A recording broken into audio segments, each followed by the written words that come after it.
If I can do no more, let my name stand among those who are willing to bear ridicule and reproach for the truth's sake, and so earn some right to rejoice when the victory is won. Our author of the week, Louisa May Alcott, wrote that in her letter to the American Women's Suffrage Association in October 1885 in support of women's voting rights. The irony inherent in its relevance to ideological struggles erupting everywhere in the world these days, that's just icing on the cake. Hi there, you're with me, Iser, on Folksy, the Storytime podcast. Welcome back to the second season, where we explored the best and most bewitching short story spinners of the 19th century.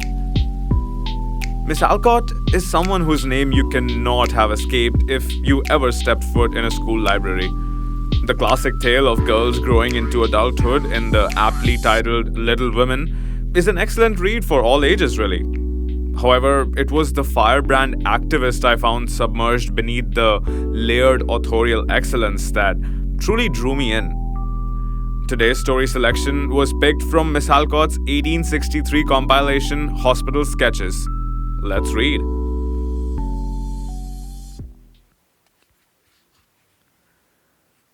Hospital Sketches Chapter 1 Obtaining Supplies by Louisa May Alcott.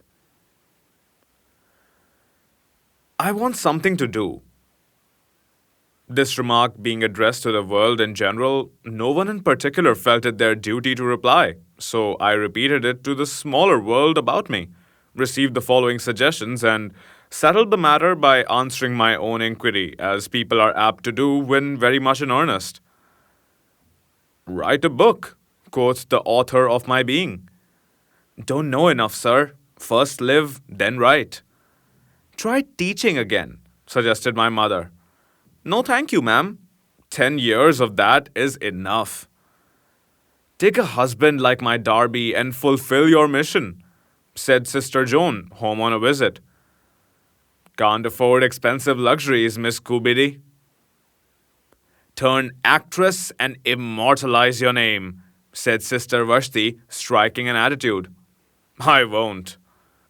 Go nurse the soldiers, said my young brother Tom, panting for the tented field. I will. So far, very good. Here was the will, now for the way.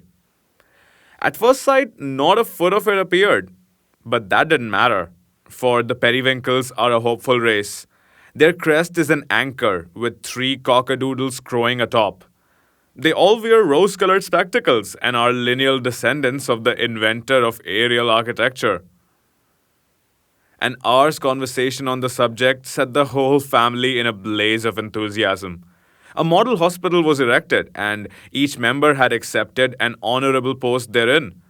The paternal P was chaplain, the maternal P was matron, and all the youthful Ps filled the pod of futurity with achievements whose brilliancy eclipsed the glories of the present and the past. Arriving at this satisfactory conclusion, the meeting adjourned, and the fact that Miss Tribulation was available as army nurse went abroad on the wings of the wind. In a few days, a townswoman heard of my desire, approved of it, and brought about an interview with one of the sisterhood which I wished to join, who was at home on a furlough, and able and willing to satisfy all inquiries. A morning chat with Miss General S. We hear no end of Mrs. Generals. Why not a Miss? Produced 3 results. I felt that I could do the work, was offered a place and accepted it, promising not to desert, but stand ready to march on Washington at an hour's notice. A few days were necessary for the letter containing my request and recommendation to reach headquarters, and another containing my commission to return. Therefore, no time was to be lost, and heartily thanking my pair of friends, I tore home through the December slush as if the rebels were after me, and like many other recruit, burst in upon my family with the announcement, I've enlisted! An impressive silence followed. Tom, the irrepressible, broke it with a slap on the shoulder and the graceful compliment, Old Trib, you're a trump. Thank you, then I'll take something. Which I did, in the shape of dinner, reeling off my news at the rate of 3 dozen words to a mouthful. And as everyone else talked equally fast and all together, the scene was most inspiring. As boys going to sea immediately become nautical in speech, walk as if they already had their sea legs on, and shiver their timbers on all possible occasions, so I turned military at once, called my dinner my rations, saluted all newcomers, and ordered a dress parade that very afternoon. Having reviewed every rag I possessed, I detailed some for picket duty while airing over the fence, some to the sanitary influences of the washtub, others to mount guard in the trunk, while the weak and wounded went to the work basket hospital to be made ready for active service again. To this squad, I devoted myself for a week. But all was done, and I had time to get powerfully impatient before the letter came. It did arrive, however, and brought a disappointment along with its goodwill and friendliness, for it told me that the place in the Armory Hospital that I supposed I was to take was already filled, and a much less desirable one at Hurly Burly House was offered instead. That's just your luck, Trib. I'll tote your trunk up garret for you again, for of course you won't go, Tom remarked, with the disdainful pity which small boys affect when they get into their teens. I was wavering in my secret soul, but that settled the matter, and I crushed him on the spot with martial brevity. It is now 1. I shall march at 6. I have a confused recollection of spending the afternoon in pervading the house like an executive whirlwind, with my family swarming after me, all working, talking, prophesying, and lamenting, while I packed my go already possessions, tumbled the rest into 2 big boxes, danced on the lids till they shut, and gave them in charge with the direction, if I never come back, make a bonfire out of them. Then I choked down a cup of tea, generously salted instead of sugared by some agitated relative, shouldered my knapsack. It was only a traveling bag, but do let me preserve the unities. Hugged my family 3 times all round without a vestige of unmanly emotion, till a certain dear old lady broke down upon my neck with a despairing sort of wail. "Oh, my dear, how can I let you go?" "I'll stay if you say so, mother." "But I don't. Go, and the Lord will take care of you." Much of the Roman matron's courage had gone into the Yankee matron's composition, and in spite of her tears, she would have sent 10 sons to the war had she possessed them, as freely as she sent 1 daughter, smiling and flapping on the doorstep till I vanished, though the eyes that followed me were very dim, and the handkerchief she waved was very wet. My transit from the Gables to the village depot was a funny mixture of good wishes and goodbyes, mud puddles and shopping. A December twilight is not the most cheering time to enter upon a somewhat perilous enterprise, and but for the presence of Vashti and neighbor Thorn, I fear that I might have added a drop of the briny to the native moisture of the town I left behind. Though I'd no thought of giving out. Oh, bless you, no. When the engine screeched, "Here we are," I clutched my escort in a fervent embrace and skipped into the car with as blithe a farewell as if going on a bridal tour, though I believe brides don't usually wear cavernous black bonnets and fuzzy brown coats with a hairbrush, a pair of rubbers, 2 books, and a bag of gingerbread distorting the pockets of the same. I wonder if a pair of rubbers means what I think it means. Moving on. If I thought that anyone would believe it, I'd boldly state that I slept from C to B, which would simplify matters immensely. But as I knew they wouldn't, I'll confess that the head under the funereal coal hod fermented with all manner of high thoughts and heroic purposes. To do or die, perhaps both. And the heart under the fuzzy brown coat felt very tender with the memory of the dear old lady, probably sobbing over her army socks and the loss of her topsy-turvy trib. At this juncture, I took the whale, and what I did behind it is nobody's business.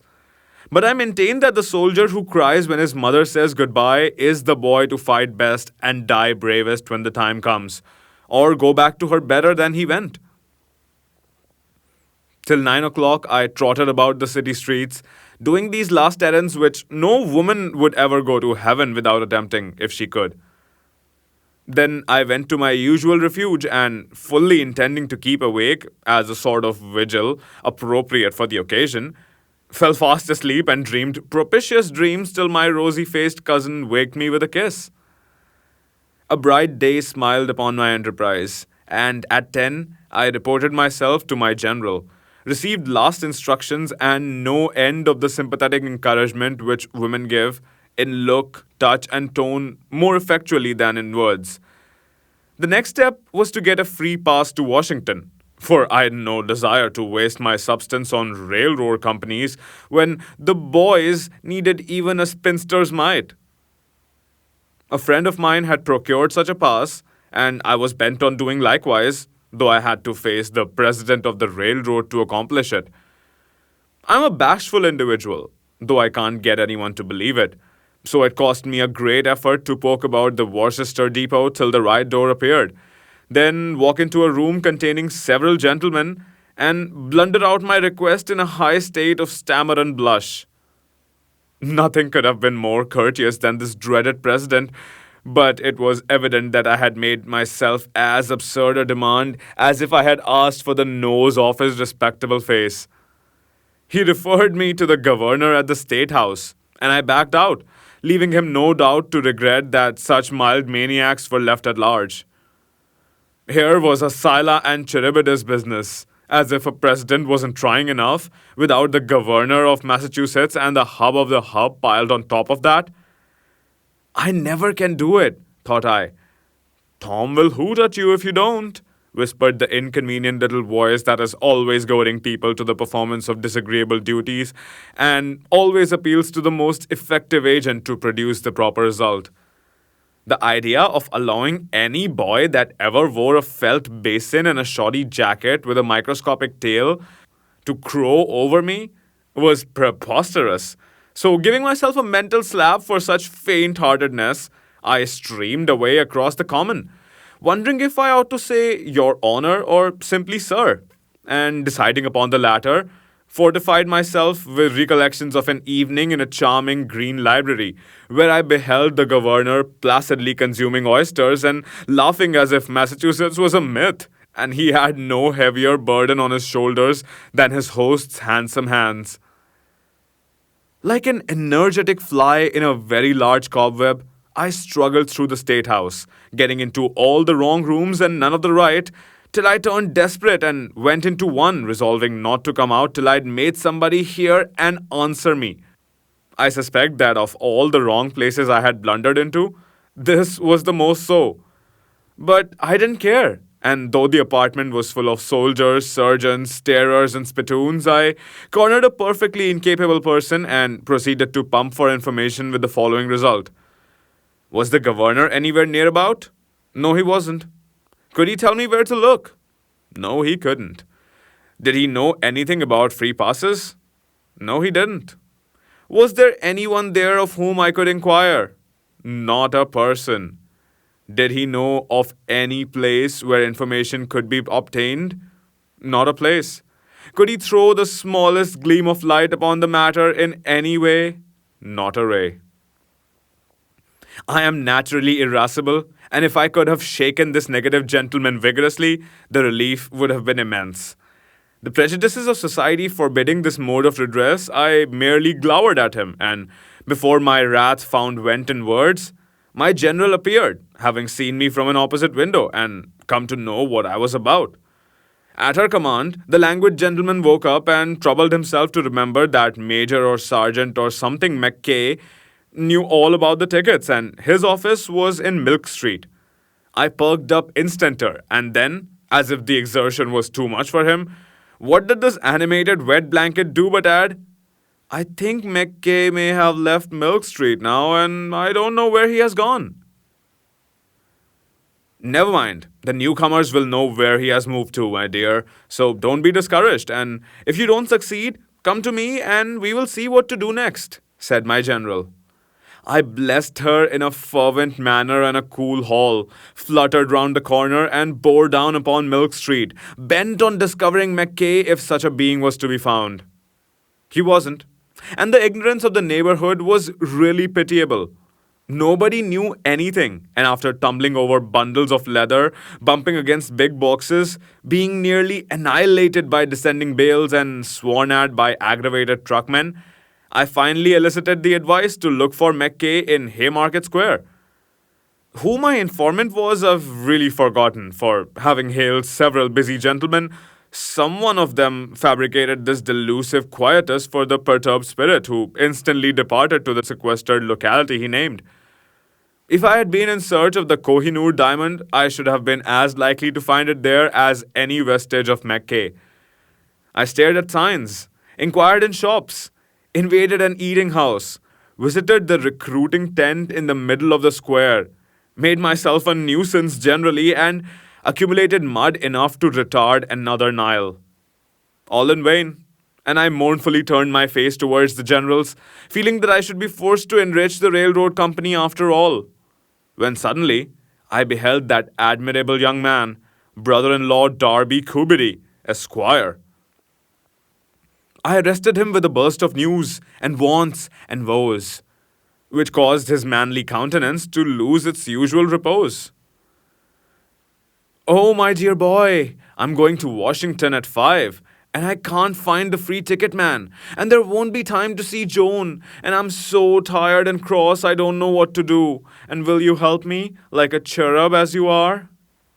Oh, yes, of course. I know a fellow who will set us right, responded Darby, mildly excited, and darting into some kind of an office, held counsel with an invisible angel who sent him out radiant. All serene. I've got him. I'll see you through the business and then get Joan from the Dovecote in time to see you off. Now, I'm a women's rights woman, and if any man had offered help in the morning, I should have condescendingly refused it, sure that I could do everything as well, if not better, myself. My strong-mindedness had rather abated since then, and I was now quite ready to be a timid trembler if necessary. Dear me, how easily Darby did it all. He just asked one question, received an answer, tucked me under his arm, and in 10 minutes, I stood in the presence of Mackay the Desired. Now my troubles are over, thought I, and as usual, was direfully mistaken. You will have to get a pass from Dr. H in Temple Place before I can give you a pass, madam, answered Mackay, as blandly as if he wasn't carrying desolation to my soul. Oh, indeed. Why didn't he send me to Dorchester Heights, India Wharf, or Bunker Hill Monument and be done with it? Here I was, after a morning's tramp, down in some place about Dock Square, and was told to step to Temple Place. Nor was that all. He might as well have asked me to catch a hummingbird, toast a salamander, or call on the man in the moon, as find a doctor at home at the busiest hour of the day. It was a blow, but weariness had extinguished enthusiasm, and resignation clothed me as a garment. I sent Darby for Joan and doggedly paddled off, feeling that mud was my native element, and quite sure that the evening papers would announce the appearance of the wandering Jew in feminine habiliments. Is Dr. H in? No, Mum, he ain't. Of course he wasn't. I knew that before I asked, and considering it all in the light of a hollow mockery, added, when will he probably return? If the damsel had said 10 tonight, I should have felt a grim satisfaction in the fulfillment of my own dark prophecy. But she said, at 2, Mum, and I felt it a personal insult. I'll call then. Tell him my business is important. With which mysteriously delivered message I departed, hoping that I left her consumed with curiosity, for mud rendered me an object of interest. By way of resting myself, I crossed the common for the 3rd time, bespoke the carriage, got some lunch, packed my purchases, smoothed my plumage, and was back again as the clock struck 2. The doctor hadn't come yet, and I was morally certain that he would not, Still, having waited till the last minute, I was driven to buy a ticket, and 5 minutes after the irrevocable deed was done, he would be at my service with all manner of helpful documents and directions. Everything goes by contraries with me, so having made up my mind to be disappointed, of course I wasn't. For presently, in walked Dr. H, and no sooner had he heard my errand and glanced at my credentials than he said, with the most engaging readiness, "I will give you the order with pleasure, madam." Words cannot express how soothing and delightful it was to find, at last, somebody who could do what I wanted without sending me from Dan to Beersheba for a dozen other bodies to do something else first. Peace descended like oil upon the ruffled waters of my being as I sat listening to the busy scratch of his pen. And when he turned about, giving me not only the order, but a paper of directions wherewith to smooth away all difficulties between Boston and Washington, I felt as did poor Christian when the evangelist gave him the scroll, on the safe side of the slough of despond. I have no doubt many dismal nurses have inflicted themselves upon the worthy gentleman since then, but I am sure none have been more kindly helped or are more grateful than T.P., for that short interview added another to the many pleasant associations that already surround his name. Feeling myself no longer a Martha Struggles, but a comfortable young woman with plain sailing before her and the worst of the voyage well over, I once more presented myself to the valuable Mackay. The order was read, and certain printed papers necessary to be filled out were given a young gentleman. No, I prefer to say boy, with a scornful emphasis upon the word, as the only means of revenge now left me. This boy, instead of doing his duty with the diligence so charming in the young, loitered and lounged in a manner which proved his education to have been sadly neglected in the "how doth the little busy bee" direction. He stared at me, gaped out of the window, ate peanuts, and gossiped with his neighbors, boys like himself and all penned in a row like colts at a cattle show. I don't imagine he knew the anguish he was inflicting, for it was nearly 3, the train left at 5, and I had my ticket to get, my dinner to eat, my blessed sister to see, and the depot to reach, if I didn't die of apoplexy. Meanwhile, Patience certainly had her perfect work that day, and I hope she enjoyed the job more than I did. Having waited some 20 minutes, it pleased this reprehensible boy to make various marks and blots on my documents, toss them to a venerable creature of 16, who delivered them to me with such paternal directions that it only needed a pat on the head and an encouraging, "Now run home to your ma, little girl, and mind the crossings, my dear," to make the illusion quite perfect. Why I was sent to a steamboat office for car tickets is not for me to say, though I went as meekly as I should have gone to the probate court if sent. A fat, easy gentleman gave me several bits of paper with coupons attached, with a warning not to separate them, which instantly inspired me with a yearning to pluck them apart and see what came of it.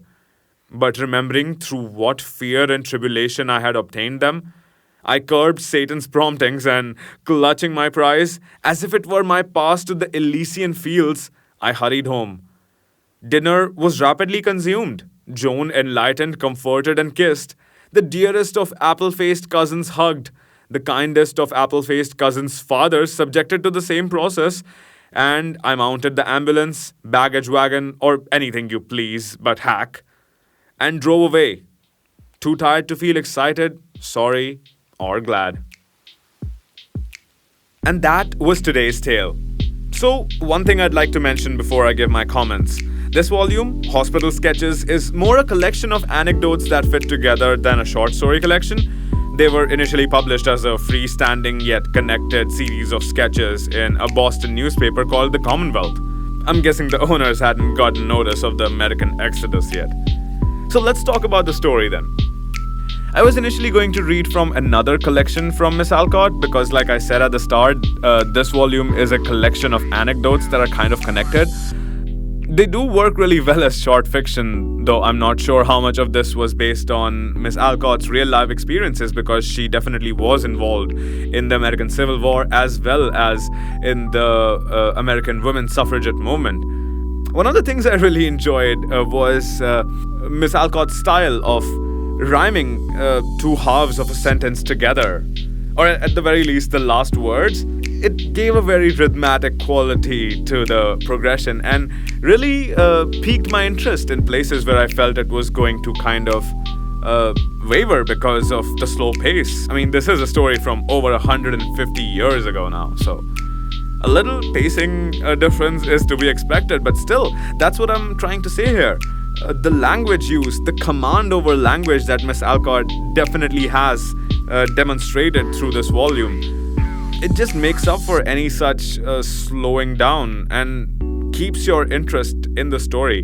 And speaking about the story itself, this is a very interesting glimpse into the lives of America and American people during the American Civil War. I mean, if you've heard or seen the film or read the book Gone with the Wind, you'll have a more rich person's view of the Civil War, more like a slave-owning rich person's view of the Civil War.